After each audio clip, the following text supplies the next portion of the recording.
اللہ اللہ اللہ۔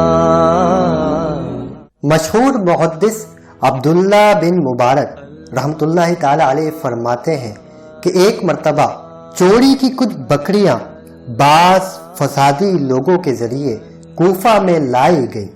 وہ بکریاں اہل کوفہ کی بکریوں سے ایسے مخلوط ہو گئیں کہ ان میں کوئی فرق باقی نہ رہا۔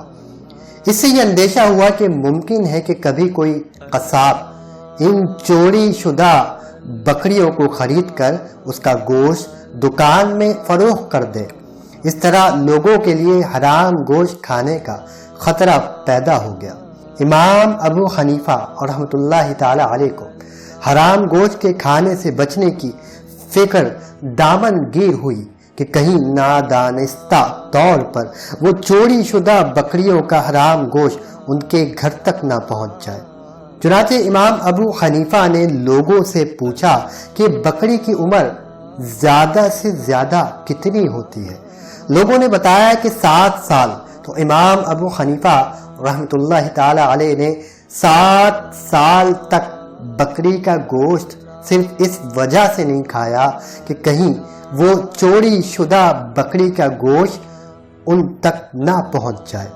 پھر انہی دنوں امام ابو حنیفہ رحمۃ اللہ تعالی علیہ نے دیکھا کہ بعض فوجیوں اور سرکاری ملازمین نے بکری کا گوشت کھا کر اس کے بچے ہوئے ٹکڑے اور انتڑیاں وغیرہ کوفہ کے دریا میں پھینک دی۔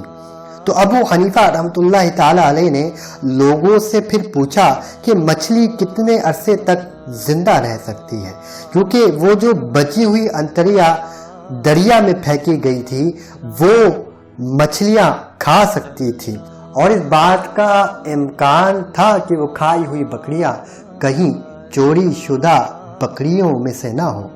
چنانچہ جب لوگوں نے مچھلیوں کی عمر کے بارے میں آپ کو بتا دیا تو آپ نے اتنا ہی عرصہ مچھلی بھی نہیں کھائی۔